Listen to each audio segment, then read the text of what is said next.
तो नमस्कार दोस्तों, पिछले सप्ताह जो खून की नदी बही, क्या वो खून की नदी फिर से नेक्स्ट वीक बहने वाली है? अब आज है संडे और कल फिर वीक का शुरुआत होगा।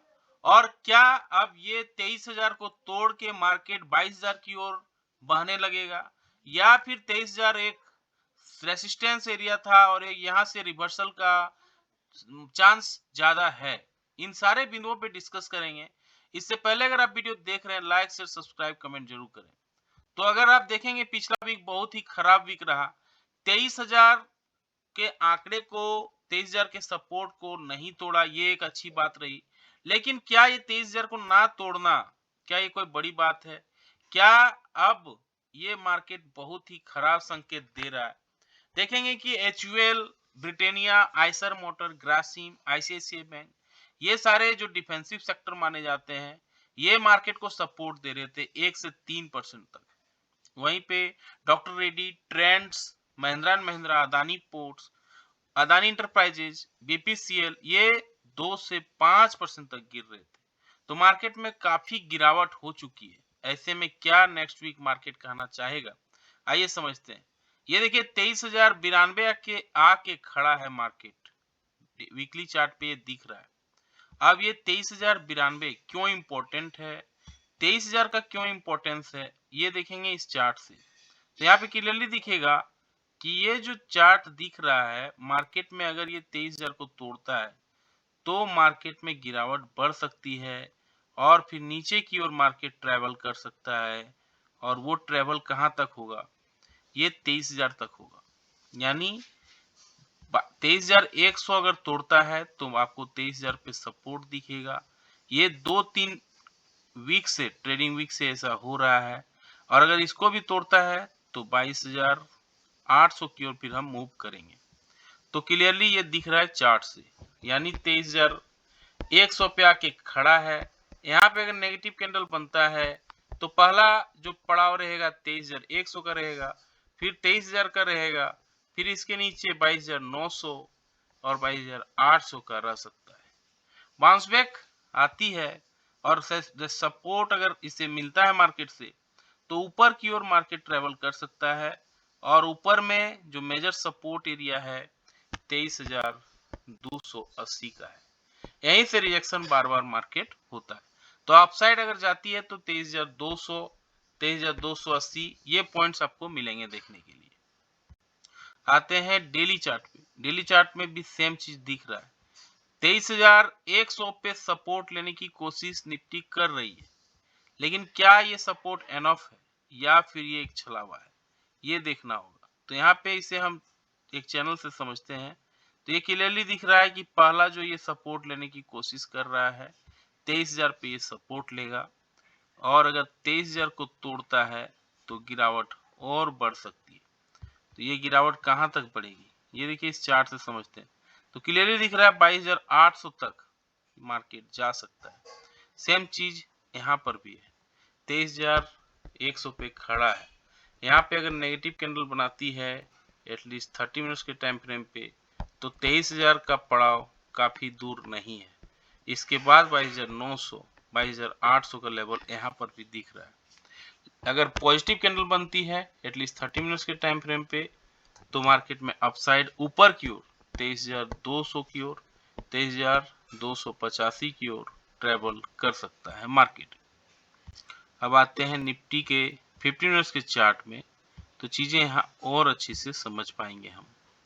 अब यहाँ पे इसको फिबोनाची रिट्रेसमेंट का यूज करते हैं, अप से डाउन की ओर लाइन खींचते हैं। तो कुछ लेवल्स हमें समझ में आ रहा है। क्या है ये लेवल? खड़ा है आके 23,090 पे, यानी 23,100 पे। अगर यहाँ पे पॉजिटिव कैंडल बनाती है 15 मिनट्स के टाइम फ्रेम पे और उसके हाई को निकालती है तो अपसाइड के लिए मार्केट तैयार हो सकता है। फिर ऊपर में 23,125 का लेवल दिख रहा है, ये दिख सकता है। और अगर उसको भी पार करता है तो फिर 23,000 मार्केट में 260 की ओर मार्केट बढ़ सकता है। और उसको भी तोड़ता है तो मार्केट एक अच्छा सपोर्ट लेने की कोशिश करेगा। और लेकिन यहाँ से रिजेक्शन भी आती है, इसलिए 23,300 का लेवल हमें नहीं भूलना है जहाँ से रिजेक्शन आता है।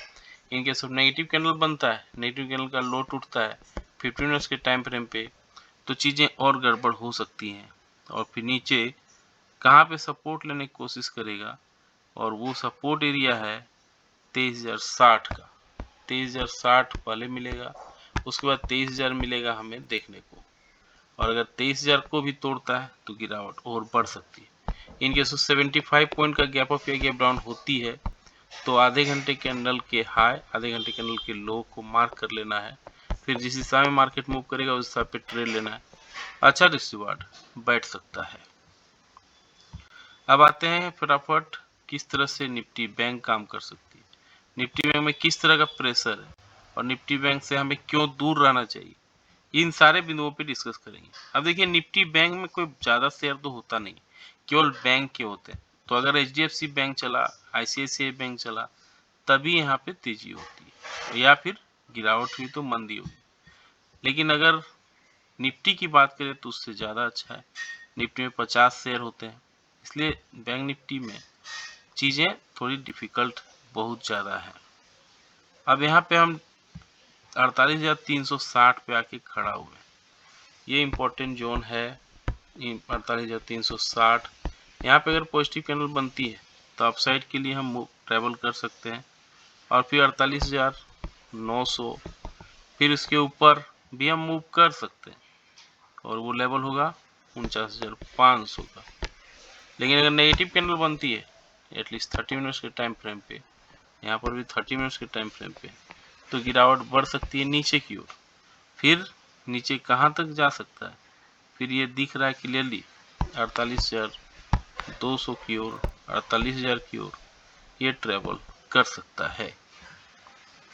आते हैं 15 मिनट्स के चार्ट में क्या मार्केट कहना चाहता है, आइए समझते हैं। तो 15 मिनट्स के चार्ट में लेते हैं, फिबोनाची रिट्रेसमेंट का यहाँ यूज करते हैं, तो कुछ लेवल्स हमें यहाँ पर भी दिखेंगे, और वो लेवल क्या है, 48,350 पे एक खड़ा है, यहाँ पे अगर पॉजिटिव कैंडल बनती है एटलीस्ट 15 मिनट्स के टाइम फ्रेम पे, तो चीज़ें अच्छी हो सकती हैं। फिर अपसाइड के लिए मार्केट में 48,400 एक मेजर सपोर्ट एरिया है, उसको पार करता है तो मार्केट में और बड़ा तेजी आ सकती है, और वो तेजी 48,600 की ओर, 48,800, 49,000 की ओर बढ़ सकते हैं। इनके सब नेगेटिव कैंडल बनता है, नेगेटिव कैंडल का लो टूटता है 15 मिनट्स के टाइम फ्रेम पे, तो गिरावट गहरा सकती है, और नीचे की ओर 48,200 की ओर ट्रैपल हम करेंगे, तो इसको भी तोड़ता है तो 48,000 का सपोर्ट हमारे पास है। इन केस ऑफ 150 पॉइंट का गैप अप गैप डाउन होती है तो आधे घंटे कैंडल के हाई, आधे घंटे कैंडल के लो को मार्क करेंगे, फिर जिस समय मार्केट मूव करेगा उस समय ट्रेड लेंगे, अच्छा रिसीवर्ड बैठ सकता है। वीडियो को ज़्यादा लंबा ना करते हैं, तो फटाफट आते हैं किस तरह से गिफ्ट निफ्टी इशारा कर रहा है, तो यहाँ पे क्लियरली दिख रहा है गिफ्ट निफ्टी इशारा कर रहा है, हम करीब करीब 50 पॉइंट 60 पॉइंट नीचे खुलेंगे। मार्केट की बात करें किस तरह से पीसीआर बन रहा है, तो यहाँ पे पीसीआर देखेंगे 0.75 का है, अभी भी ये बाइंग जोन है, ये मार्केट में क्लियरली दिख रहा है। ऑप्शन चेन की बात करें तो सबसे ज़्यादा कहाँ पे ओपन इंटरेस्ट है, कॉल कहाँ लोग सबसे ज़्यादा बाई करें, तो 3 लाख के आसपास सबसे ज़्यादा कॉल बाई हुआ है 23,500 पे। पुट सबसे ज़्यादा कहाँ बाई किया है 23,100 पे यहाँ, और उसके बाद 22,800 पे करीब करीब 1,60,000 का open interest put writing side में हुआ है। वहीं पे अगर बात कर लें किस तरह से मार्केट में एफआई सेलिंग करते जा रहे हैं, 2760 करोड़ इन्होंने शुक्रवार को भी बेचा है, डीआई ने 2404 करोड़ खरीदा है।